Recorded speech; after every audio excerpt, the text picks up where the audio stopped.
You think you know New York? You don't know New York. You know the New York of skyscrapers and subways and yellow cabs. You know the New York of Broadway lights and Times Square. You know the modern city. But there was another New York before all that, the old New York. And it wasn't quaint. It wasn't charming. It wasn't some sepia-toned postcard. It was the most insane, overwhelming, chaotic, dangerous, exciting, filthy, magnificent city on earth. And we're about to show it to you. The actual city, the real streets, the way it really looked, smelled, sounded, felt. May 15th, 1900. A random Wednesday. A normal day in the greatest boomtown in human history, and you're not ready for what you're about to see. Let me ask you something. How do you build America? Not the myth, the actual country, the industrial superpower, the nation that's about to dominate the 20th century. How do you build that? The answer is New York City, 1900. This exact moment, this exact place, 3.5 million people jammed onto an island. More arriving every single day. 15,000 immigrants stepping off boats this week, speaking 20 different languages, carrying everything they own, having no idea what they're walking into. They're walking into a machine, a human-powered industrial machine running at maximum capacity, 24 hours a day, building the modern world, and nobody planned this. Nobody designed this. It just happened. It grew. It exploded. It became. This is New York at the turn of the century, the hinge point, the moment when America stops being a nation of farms and becomes a nation of cities, when the old world of candles and horses dies and the new world of electricity and machines is born. And it's all happening right here, right now, in the most concentrated explosion of human energy ever witnessed. What did it look like? Forget everything you think you know about old-timey cities. This wasn't slow. This wasn't quaint. This wasn't orderly. This was chaos. Imagine 3.5 million people on Manhattan Island. And the island is only 13 miles long, 2 miles wide. Imagine the density, the crowding, the noise. The streets are jammed with traffic, not car traffic, horse traffic. Thousands of horses, tens of thousands, pulling wagons, pulling carriages, pulling streetcars on rails. The horses are everywhere, and they're producing 50 tons of manure every single day, just on the streets, creating smell beyond modern comprehension. The elevated railways are running above the streets on iron frameworks, trains every few minutes, the noise deafening when they pass, coal smoke and ash raining down on the people below. The streets themselves are mostly still cobblestone. Some are paved, none are clean. The sidewalks are packed with people, businessmen in suits, immigrant workers, street vendors, beggars, prostitutes, pickpockets, all jammed together. The buildings are mostly brick, 4 to 6 stories, crammed together, some new, some old, all blackened with coal soot. The air itself is black. The coal smoke from 100,000 chimneys creating permanent haze. At night, some streets have electric lights. Most still have gas lamps. The poor neighborhoods have nothing, just darkness between the pools of light from windows and saloons. And the noise. God, the noise. The horses, the iron wagon wheels on cobblestone, the elevated trains, the street vendors shouting, the factory whistles, the ship horns from the docks, the sounds of 3.5 million people trying to survive in the same small space. This is New York in 1900. Not charming, not quaint, overwhelming. Why does this moment matter? Because this is the exact hinge, the exact turning point. Old New York and modern New York existing at the same time, fighting for the same space. You can see it on the same street. Gas lamps and electric lights, horse carriages and electric streetcars, pushcart peddlers and department stores, tenement slums and millionaire mansions, the old world dying, the new world being born, both visible, both real, both happening simultaneously. Within 20 years, most of this will be gone. The horses will be replaced by cars, the gas lamps by electricity, the elevated railways by subways, the immigrant tenements by better housing, well, some of them. But right now, in May 1900, it's all here. The collision, the transformation, the chaos of change happening so fast that nobody can quite process it. You want to know what it felt like to live through the birth of modern America. This is it. This moment, this city, this day. Let me show you the layers. Start at the bottom. The immigrants. They're arriving at Ellis Island. 15,000 this week alone. Germans, Italians, Russians, Poles, Greeks, Jews fleeing pogroms. Irish fleeing poverty. Everyone fleeing something. Everyone hoping for something. They get off the boats with nothing. They speak no English. They have no money. They have no connections. And within hours, they're working. Because New York doesn't give you time to adjust. New York puts you to work immediately. The men go to the docks, to construction, to factories, to sweatshops. The women go to garment factories, to domestic service, to taking in laundry. The children work too, selling newspapers, shining shoes, picking through garbage for anything valuable. They live in tenements, 5-story brick buildings with apartments designed for one family, now holding 5 families. One toilet per floor shared by 50 people. No running water in the apartments. No light except what comes through windows facing narrow air shafts. The Lower East Side has the highest population density in the world, more people per acre than Bombay or Calcutta. This is where America is being built, in these tenements, by these immigrants, working 16-hour days in sweatshops and factories and docks, earning barely enough to survive, sending their children to work because childhood is a luxury they can't afford. But here's the thing. It's working. They're surviving. They're learning. The children are going to school when they're not working. The next generation will do better. The generation after that will own businesses. This is the American dream being manufactured. Not given, manufactured through brutal labor and desperate hope. Now go up, the middle, the shopkeepers, the clerks, the skilled workers, the small business owners, the people who've been here a generation or two, who've climbed out of the tenements into slightly better housing, who wear suits to work even if the suits are shabby. They're running the city's commerce, the department stores, the shops, the offices, the newspapers.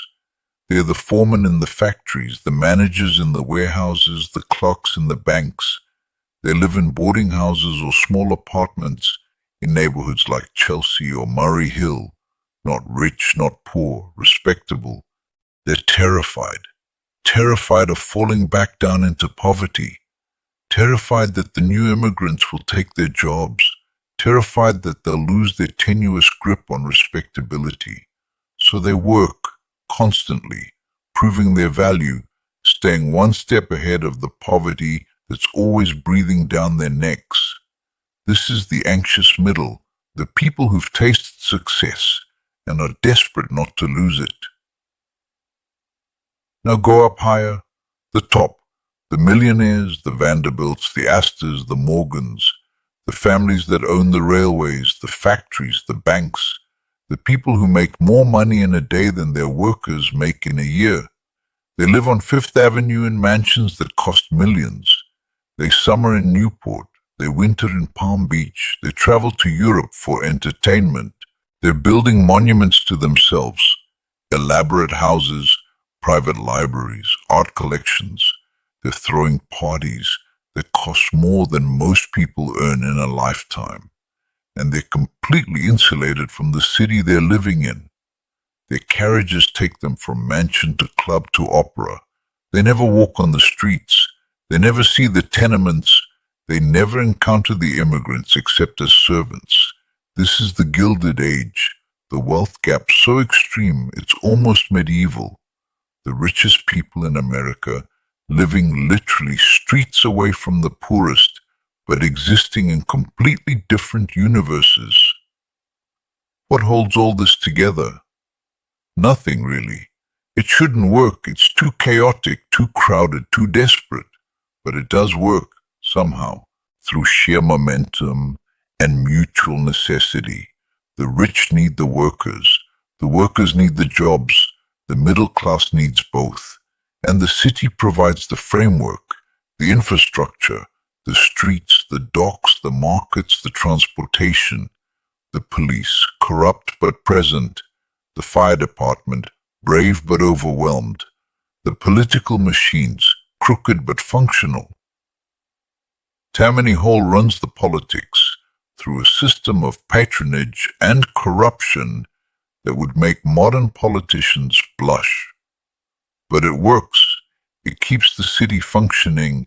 It gives the immigrants jobs and services in exchange for votes. It's corrupt, yes, but it's also the only social safety net most people have. The businesses run the economy. The department stores, the banks, the shipping companies, the factories, making money hand over fist. In the greatest economic boom in American history, the churches and synagogues provide community. The saloons provide refuge. The settlement houses provide hope.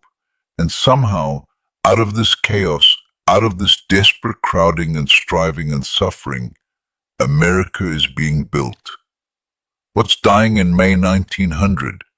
The horses. They're everywhere now. The city runs on horsepower, but they're already being replaced. Electric streetcars are spreading. Automobiles are appearing. Rare, but appearing.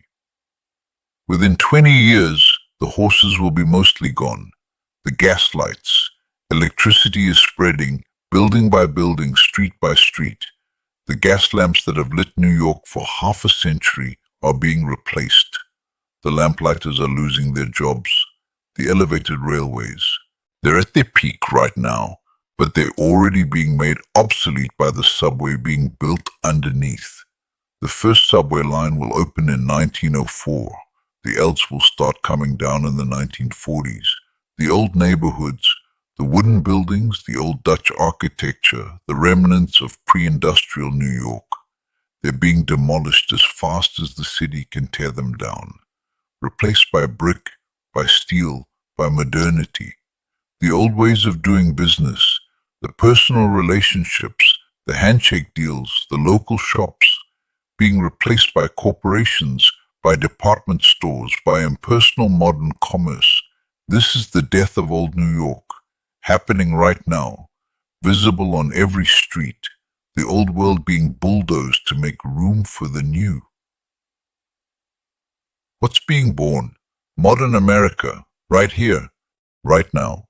The industrial economy, the consumer culture, the urban lifestyle, the immigrant melting pot, the American dream, all of it being invented in New York in 1900, not planned, not designed, just happening through millions of individual decisions and desperate struggles and wild hopes. The skyscrapers are coming. The first steel frame buildings are going up. Within 20 years, New York will have the skyline we recognize. The subways are coming. Underground transportation that will transform how cities work. The corporations are coming. The modern business structures that will replace the old family businesses. The consumer economy is coming. The department stores are teaching people to want things they didn't know they needed. Mass entertainment is coming. Vaudeville, Nickelodeons, the beginnings of the entertainment industry, all being born in New York, all visible if you know where to look. The seeds of the 20th century being planted in the soil of the 19th. Here's what haunts me about May 15th, 1900. The people living through it have no idea they're living through a historical moment. They think they're just trying to survive another day.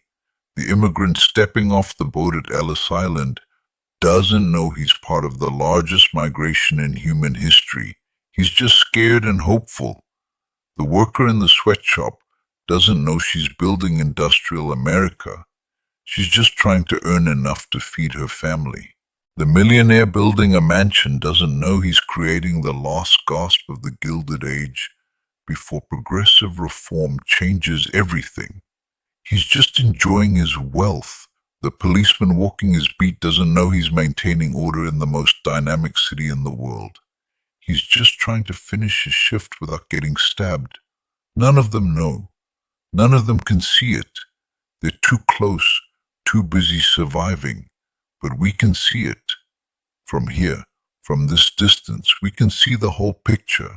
We can see that they're building something enormous, something that will shape the entire 20th century, something that will make America what it becomes. They're building it blind, building it desperate, building it out of pure necessity and hope.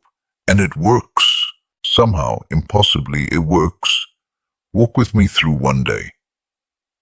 May 15th, 1900. Dawn breaks over the East River. The docks are already busy. The city never really sleeps. Immigrant workers are unloading ships. Merchants are moving goods. The city's commercial engine is starting another day. Morning. The elevated trains are running, packed with workers, heading to factories and offices.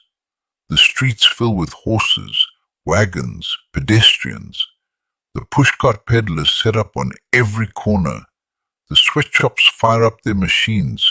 The department stores open their doors. Midday.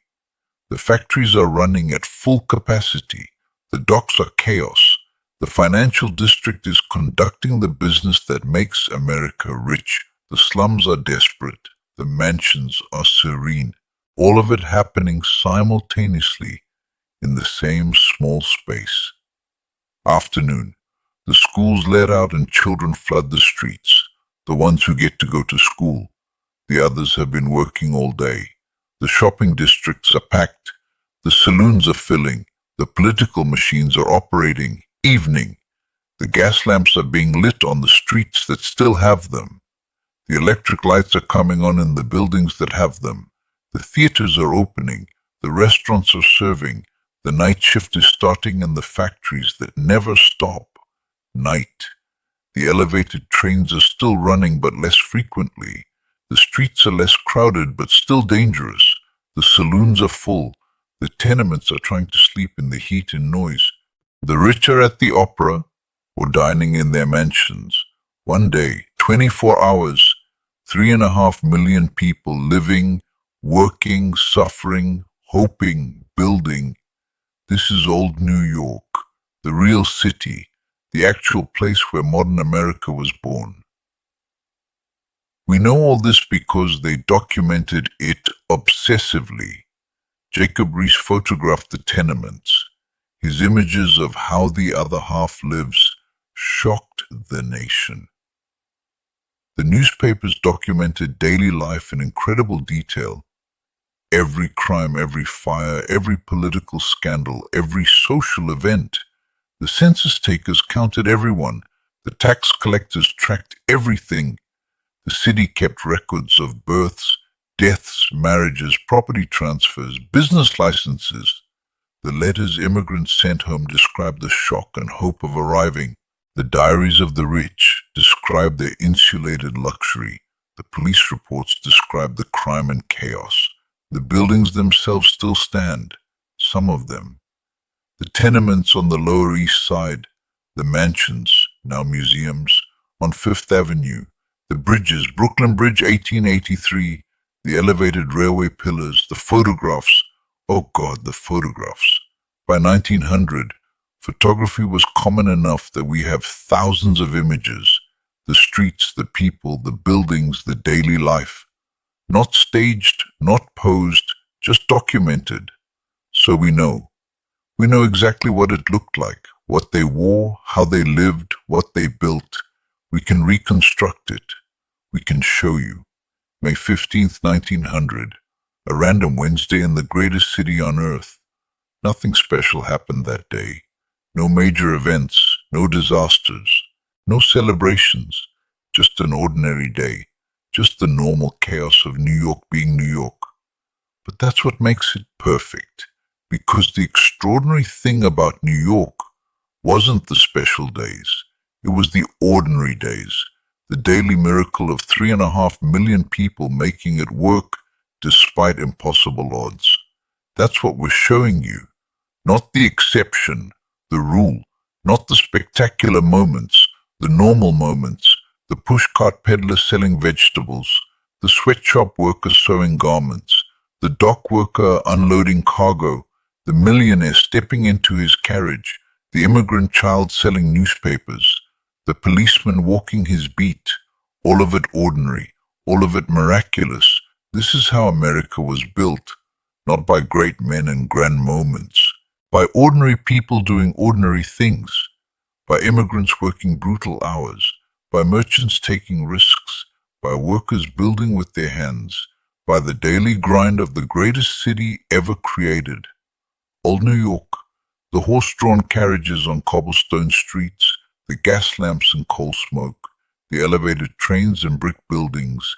The immigrant tenements and millionaire mansions. The chaos and energy and desperate hope. It's gone now. All of it. Replaced by the modern city. But for a moment, for this moment, May 15th, 1900, it's all here. All visible, all real. The city that built America. The city where the old world died and the new world was born. The city where millions of immigrants became Americans.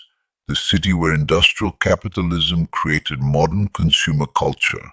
The city where everything changed. New York City, 1900, the hinge of history.